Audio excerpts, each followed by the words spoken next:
Good afternoon. This is Dr. John Bennett from the Larkin Hospital TV station in Miami, Florida.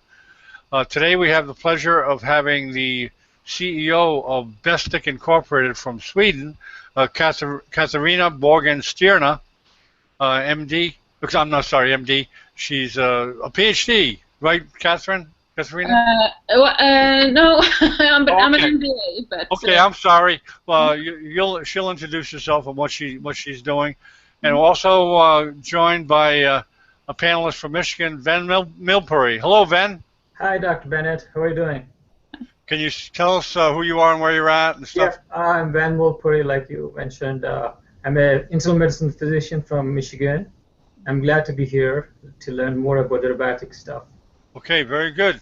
Yeah. Okay, Katharina, could you please introduce yourself and how you came upon the project before you go into your presentation? Absolutely. Okay, so my name is Katarina and Borgenstierna, and I've been working with this very interesting device for eating for those who are being fed. And it started 5 years ago when I met a man called Sten Hemmingsson, and he was suffering from post-polio, which made it difficult for him to use his arms and hands. And since he didn't want his wife to feed him every time, he was looking for a good device for gain independence. So that's when he started the project, and today it's a medical device that is used by many people for different reasons if they can't manage eating by themselves. I will just give you some introduction and background to the whole sort of mealtime situation, both for elderly and individuals with disabilities, and then I'll just show you how the device works. Very good. Very good. Okay, good. So I'll go to the...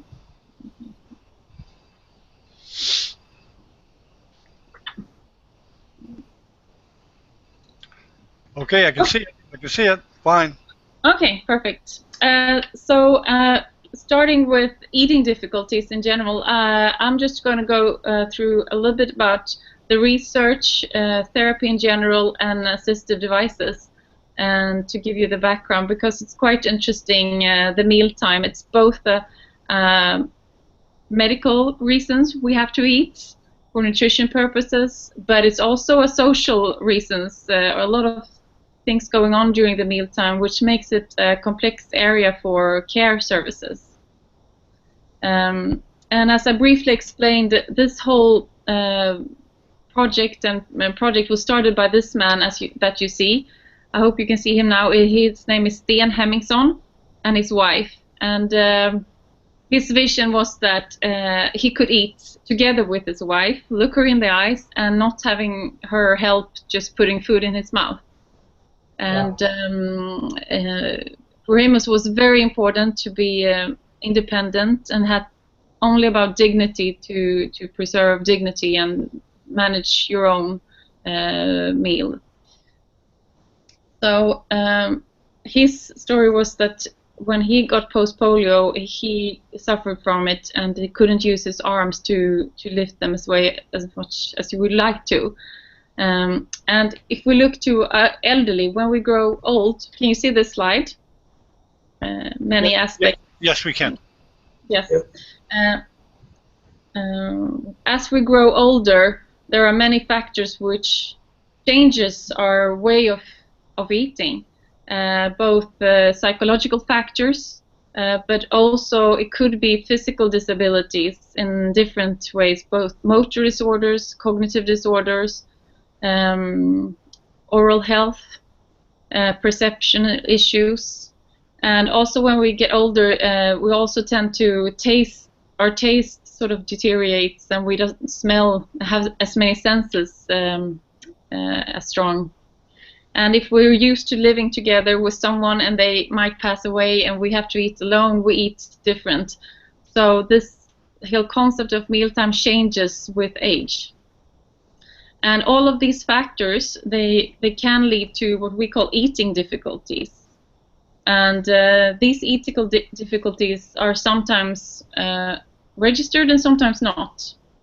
But I want to give you some examples of different kinds of eating difficulties that could arise. One of the most common difficulties is the positioning, how the person who's eating is seated. Sometimes this we have seen about 50% of those with eating difficulties are positioned wrong or incorrect, making it really hard to swallow and making it hard to use your upper limbs. Some people have difficulties managing or handling food on the plate, to get it up on the spoon or the fork, or just bringing it up to the mouth. Some people have difficulties managing the food inside the mouth. Swallowing dysphagia is a common area, and not the least, the lack of energy. We see that many people could actually fall asleep almost while eating, and it's not because they are perhaps very full or happy with the meal. It's just because they don't have enough energy to complete the whole meal.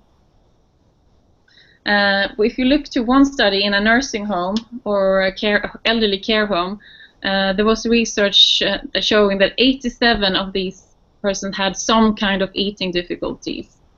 And mainly, most people had a combination of these difficulties.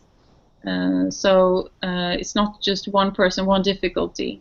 But as you see, if you ever heard of coughing could be a sign of or choking of difficulties to swallow, and it's not normal to be coughing while you eat just because you're eating.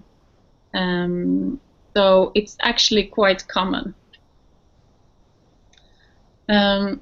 So we have asked ourselves, okay, but who are these people who are actually being fed today? We have looked into statistics, and usually the people we meet are neurological disorders.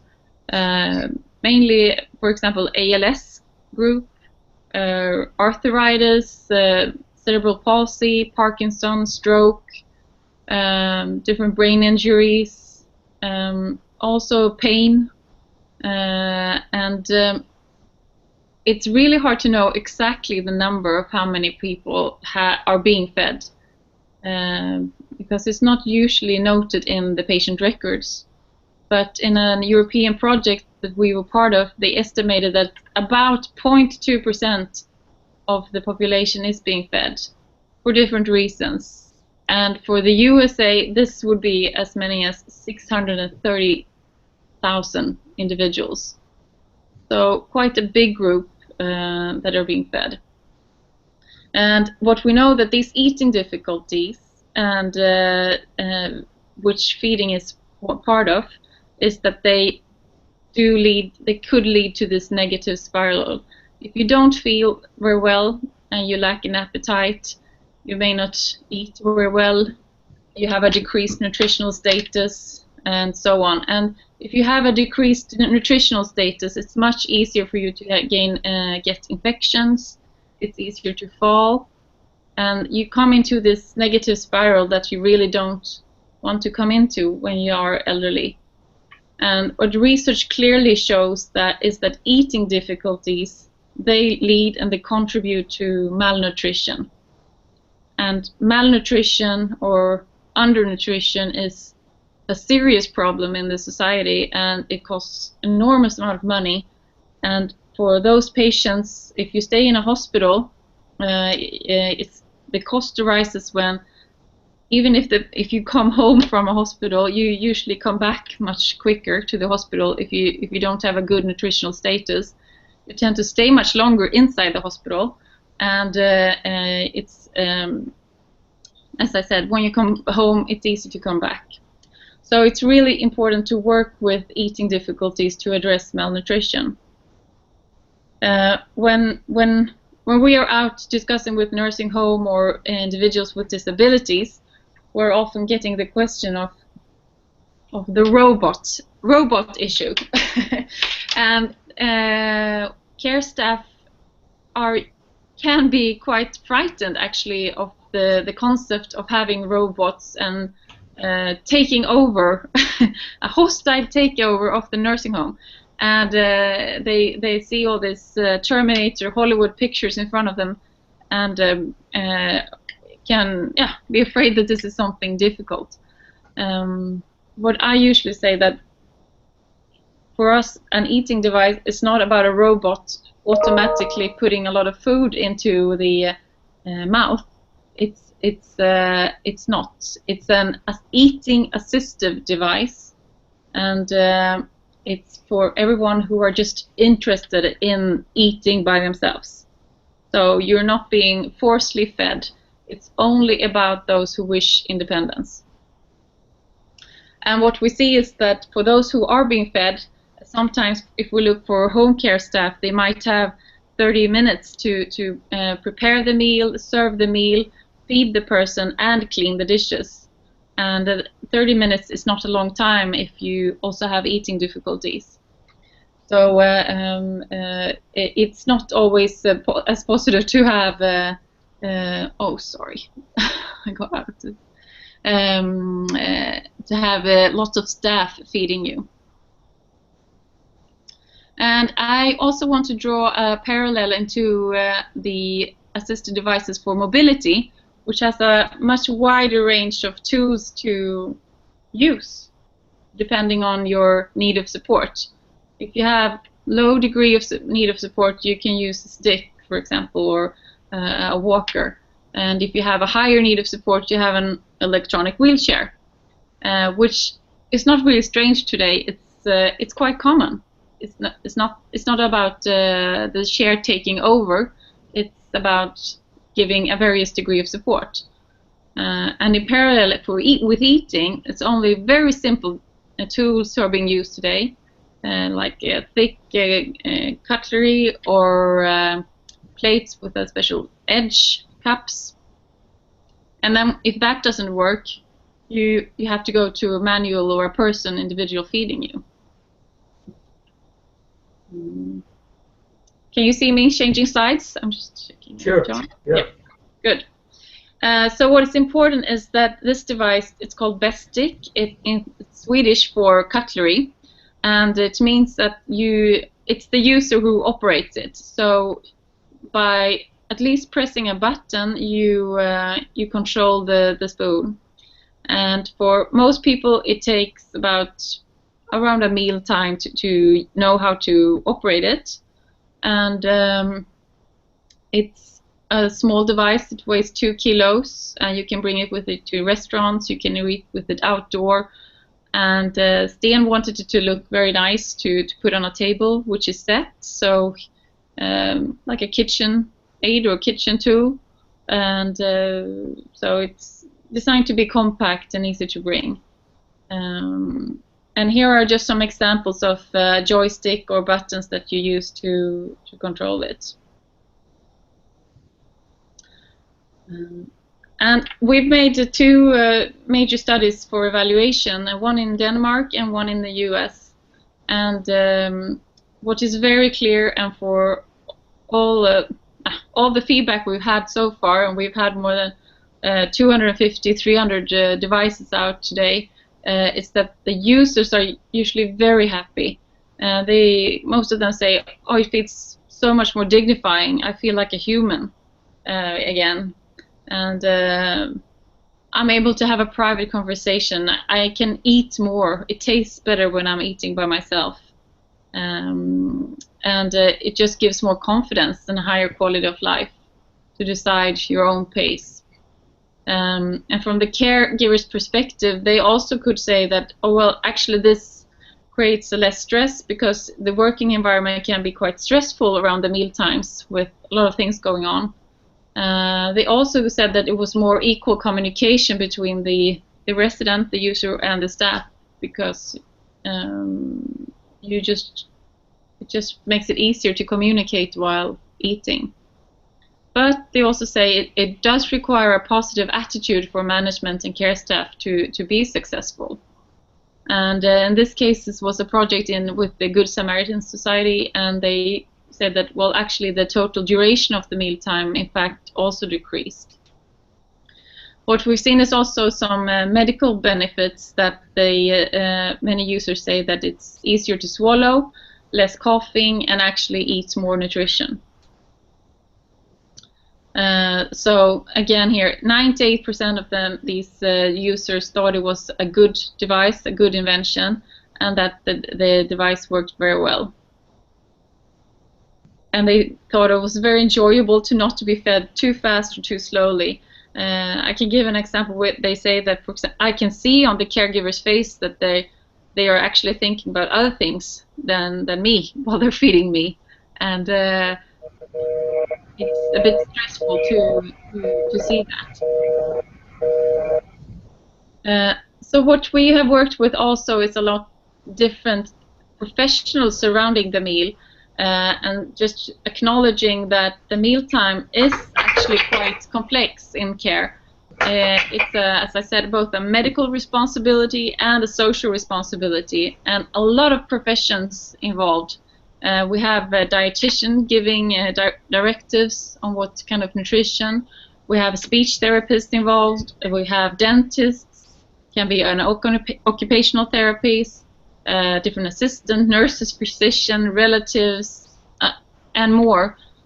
And then all these professions interact, but it's not always clear in what way and who is responsible for what, as to make the whole picture.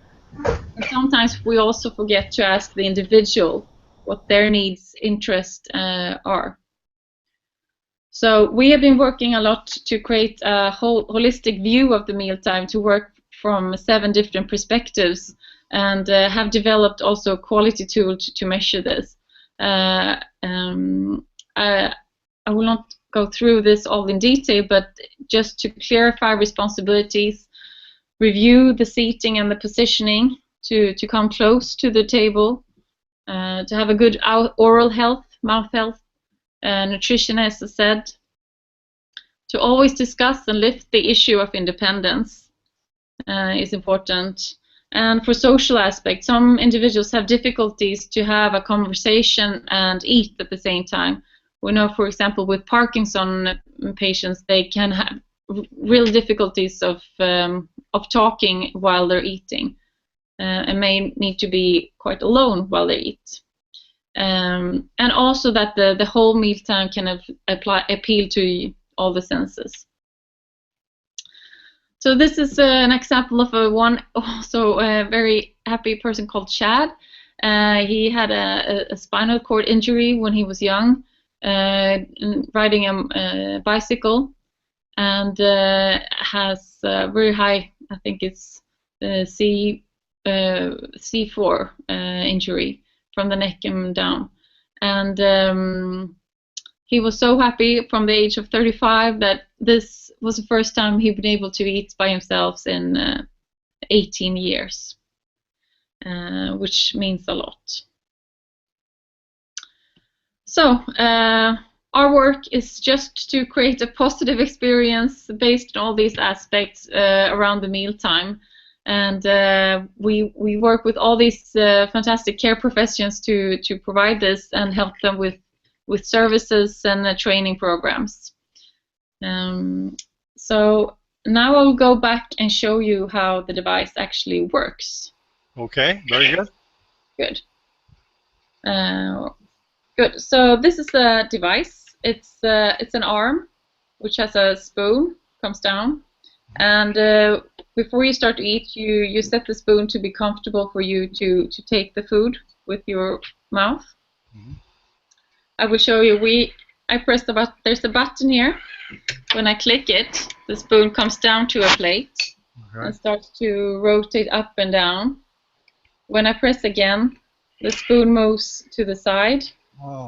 The food up, back, and scrape off the sauce or gravy. Okay. Here I take the food.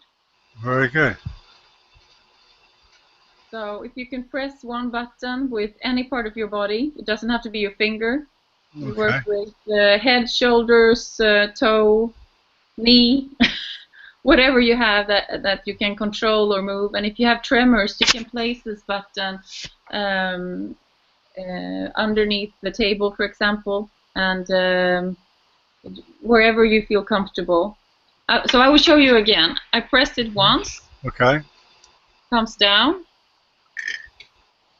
And it starts to move up and down. And the second press will stop it. So I press now. And then it picks up the food to the plate. Backs, wipes the gravy, and then it comes out to the mouth. Oh, that's about it. That's okay. It's okay.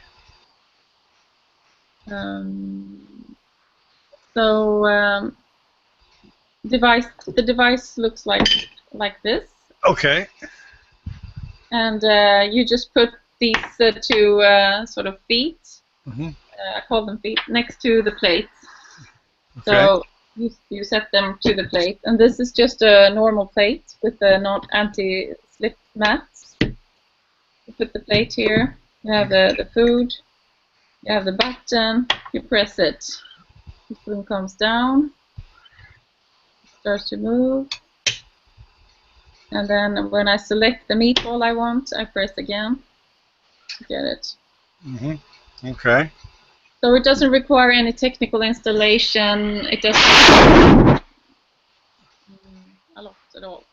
And we have for also backpacks, so they can easily be brought outdoors or wherever. Okay.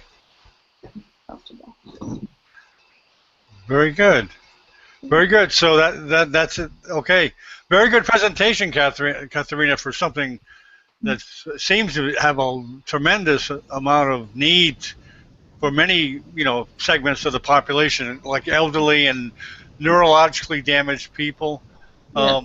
And I'm sure Ben and I have a couple of questions. Let me just start things off. Does it take a person a little while to learn it? How long is it? I guess it varies from person to person, depending upon their disability. But is it fairly easy for patients to learn? What's your experience? Yeah, our experience, it's very easy to learn to use it. I think if you have one lunch with it, you know how it works. Okay. But then it's also a bit of getting the habit of using it. So we usually recommend that you try it for a week or a few days, and then you know how it feels, because it's the social experience as well to bring it, and if you feel comfortable with it. But many of our users do, and they are very happy. And we have our youngest user is, I think, 3 years old. Wow. So also children can use this, and our oldest is perhaps 103. Wow. So this need for independence is not really age dependent. It's all about your abilities to manage yourself. Well, when you it's such an important task. I mean, you take it for granted about being able to eat, and you don't think about it. But when you mention the social aspect of it, that certainly applies. Ben, do you have any questions? Well, yeah, I mean, I have a lot of questions actually. Go ahead. I'm just wondering, again, you need a staff to assist with the person. Like, it's not like, if you have that, it's not going to come to you, or again, somebody has to put it in a place where, it could be reachable to the patient, right? Yeah, someone needs to cook the food. Yeah, I know, but someone needs to adjust the things also, like putting the robot at place, like near the plate or something. Because the other person, he's not able to use his hands, basically. No. Yeah. So. But you are the independence you gain is the whole just process of eating. Yeah. So that's right. Yeah. But not the disease or anything like that. No.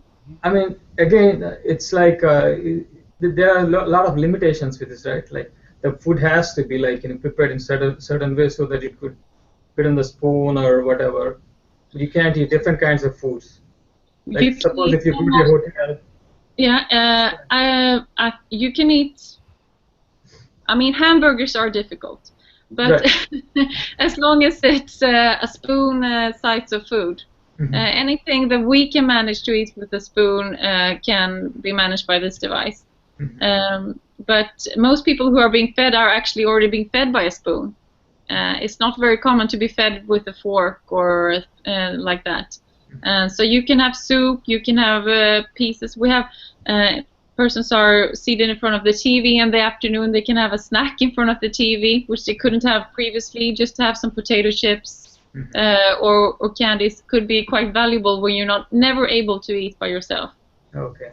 And just not to be stressed, not to just to have 10 or 15 minutes to finish a meal, but it doesn't matter how long you eat. Right. Even if you're slow. Well, Catherine, one thing you mentioned is that some healthcare workers are intimidated. They're scared of the robotic aspect of it. But that applies to a lot of things in medicine. When something is new, for example, computers and smartphones, everyone was kind of wondering, what the heck is this going to do? Is it going to take over our job? And I can remember when ATMs came out, with the banking ATMs. Yeah. I hated it because it was new. I think it's just natural to be kind of scared of something new, and this is something new for the nursing home nurses and stuff. But I think once they see that it's useful and the patients like it, I'm sure you've experienced that, correct? Oh yes. As I said, we worked with almost 300 persons today, and I mean, most people, they really, really. I mean, some people cry for happiness for just being able to. Yes. It's really hard to explain with words. But I always tell people, go home and ask your partner to feed you, and you're not allowed to touch it. Just get the feelings in your stomach of how it feels. You can't decide what piece of the food you put into the mouth, what speed to wipe your mouth. It's frustrating. Right. Yeah, and that's what I tell the care staff. Please practice on yourselves and take turns feeding each other, just to get the sense of how it feels to be fed. Okay. Ben, you have some more questions? Yeah, I'm just wondering how much it costs, this particular device. Yeah, it costs. You can buy it for $3,900, or you can rent it. You can rent it from, I think it's $150 per month. And if you compare that with the cost of being fed by an individual, if you're being fed for like 30 minutes, maybe that's the cost of $15 or something. Okay. Well, that brings up a point. Katharina. I would imagine that her nursing home people like it because it frees them to do other things instead of sitting there feeding someone. It is quite ergonomically challenging to feed someone for 30 minutes. Right. It is. Yeah. It frees them up. They can do other things, rather than feeding the patients. Not everyone, but I mean, I'm sure the people that use the machine well, I'm sure they have more time in their hands to do other things. Yes, exactly. So that's the sort of care staff benefits also. And as I said, if you can talk to someone and look them straight in the eyes, it's a much better communication than have someone seated just right next to you, behind you. That it's not the same communication to have. Right. Yeah, that made me think when you mentioned the social aspect of eating. You never think of it, but that's true. It's a very social thing. Yeah, it is. The other question, Catherine, is how efficient are these robots? I mean, sometimes they might spill, or accidents might happen. It's kind of embarrassing, situation. Like, if it is going in the face, putting in a different place. Those kind of things might happen, right? Yeah. Sure. It can. I mean. It's a learning curve. It's a learning curve. You just got to learn how to use it. It's actually quite uncommon that you spill a lot. You may spill something on the side, but not very much. Okay. So I think it's much less spillage. If we talk to the people with tremors who spill, they spill all over themselves. Right. That's normal. That brings up a good point. Are there certain foods that you can't really use this for, or like soups? Can you eat soups with this kind of thing, or is it difficult? Soup is perfect. I will show you. Okay. I will show you. You can take off this spoon. This is the spoon. Oh, soup. Okay. Anything that you can use with the spoon is or spoon-size food. Okay. So anything we can eat with this device can use. So not long spaghetti. Hamburgers are difficult. Right. But pizzas are But Food you have to cut, right? you have to cut. You have to cut it. Yeah. Yeah, yeah. But otherwise, they work. So it comes with different spoons and different, you know, like maybe knives. You know, does it come with different things like? It has different sizes. So you have tablespoons or. Can you show us? Can you show us the different attachments to it?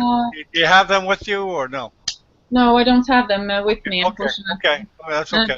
But we have a fork, a spoon, a knife? No, or just a spoon? Only spoon. Spoon, okay. But small and large. Yeah, that's good enough to get the food in your mouth, I guess. And also, it would have been nice, you know, if you got a video or something. I mean, it's really real life feeding, like it's really feeding a person, like a visible person.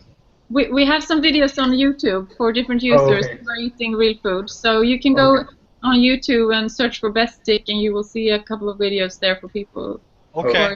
Okay, so just go to YouTube and look for Bestic, robotic feeder, or how would you put it? Yeah, just search for Bestic. Bestic? Okay. Yeah. You'll come to it. And you have an office in the United States, in Boston, correct? Yes, we have an office in Boston, and we work with the Veterans Administration system.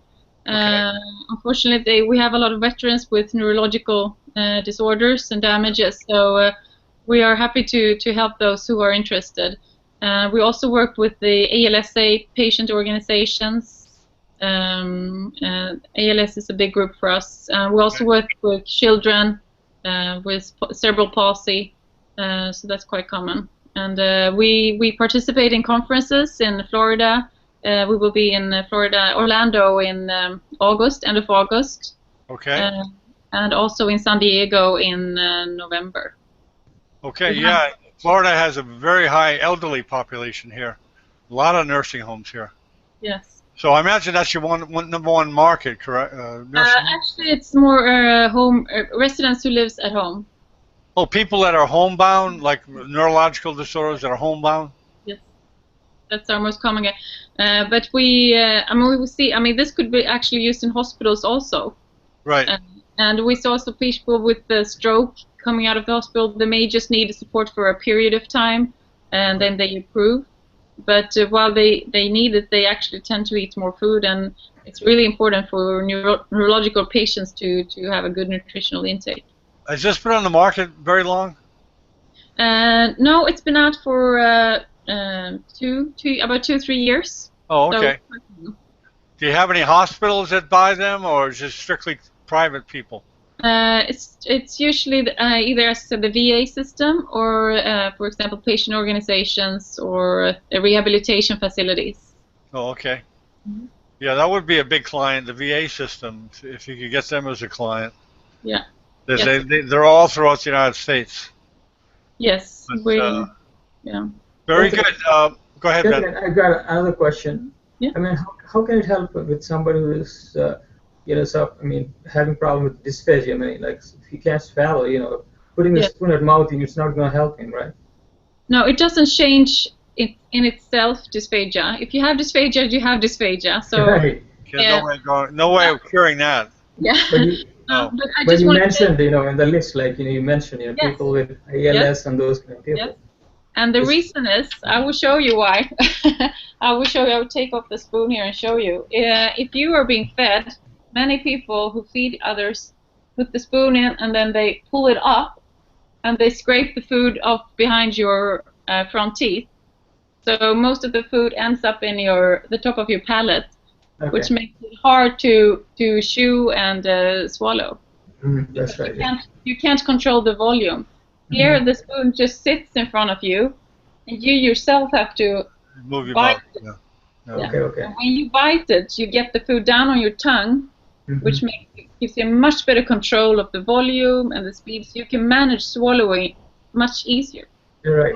You take the amount as much you could, right? Basically, the amount that you could. And you can take you referred to that. You referred to that, Catherine. You said you can feed at your own pace. Yes. Right. You don't have someone feeding you at their pace. You do it at your own pace. Yes, That's exactly. It's such a important thing. Something we don't think about. You don't think about it. You know, where you put it in your mouth. You just take it for granted. I just eat, but when you break it down, it's certainly important. Mm. So, okay, well, very good, Katharina. I think you've given a good overview of what the device is. A very useful device for certain populations, and we wish you luck. Thank you very much. Marketing in the United States, and anything we can do to help you, we'll try to help you.